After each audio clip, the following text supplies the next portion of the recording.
The moon has always been a source of fascination for humanity. However, in NASA's latest secret mission, the astronauts who traveled there encountered a truth that was never meant to be revealed. NASA launched a mission called Horizon 9. Its objective was to investigate an unusual energy source on the dark side of the moon. A team of 4 astronauts, Commander Alex Grant, Dr. Emily Carter, Engineer Mark Davis, and pilot Sarah Lee, landed on the lunar surface. They expected barren rock and silence, but instead they found something that shouldn't have been there. A massive black monolith, pulsing with an eerie glow.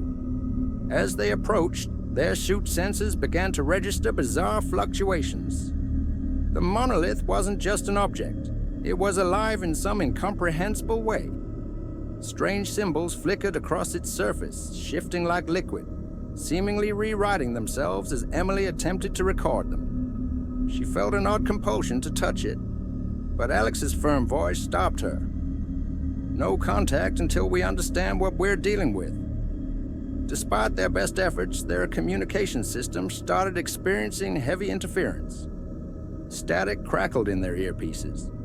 The connection to Houston flickered, then vanished completely. The moon, already desolate, felt even more isolated.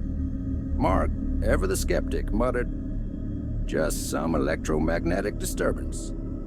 Nothing we can't fix." Moments later, Mark screamed. The team turned in unison to see him engulfed in a thick, shadowy mist.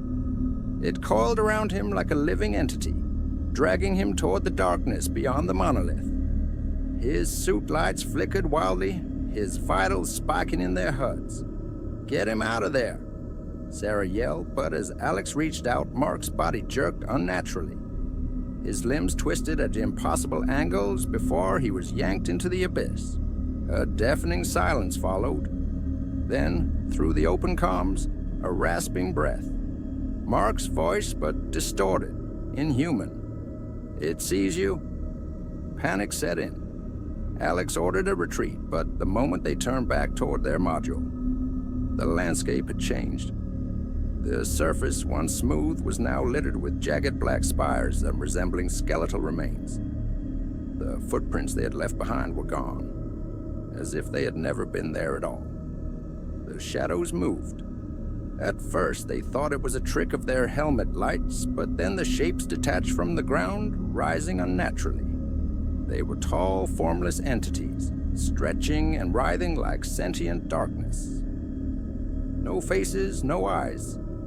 Yet the astronauts felt their gaze pierce through their suits, through their very souls. Sarah lost it first. She broke into a sprint toward the module, ignoring Alex's shouts. She was only a few meters away when something lashed out, a tendril of blackness wrapping around her ankle. She let out a strangled cry as she was lifted off the ground, flailing. Her suit depressurized in an instant, blood boiling, eyes bulging as she was dragged screaming into the void. Alex and Emily ran, but there was nowhere to go. Their module was right before them, but its hatch was sealed shut, covered in the same shifting symbols from the monolith.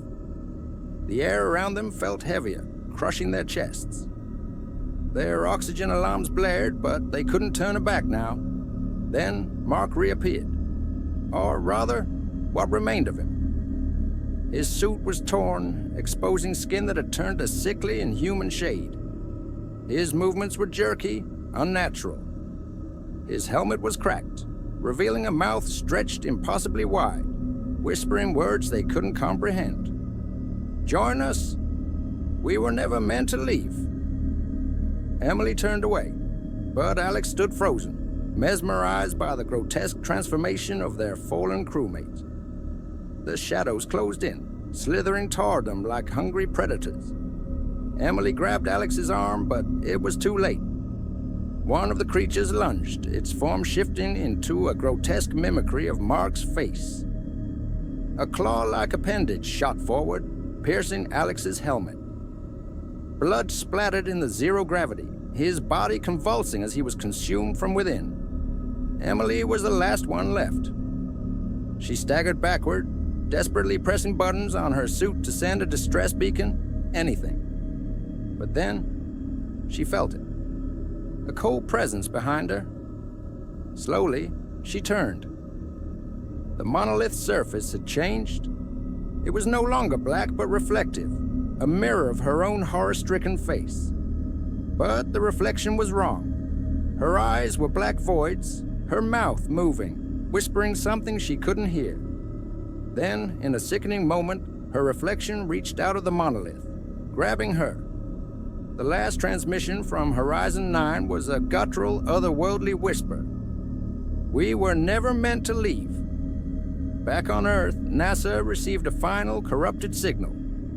The footage from Emily's helmet cam showed the lunar surface, empty, untouched, as if they had never been there at all.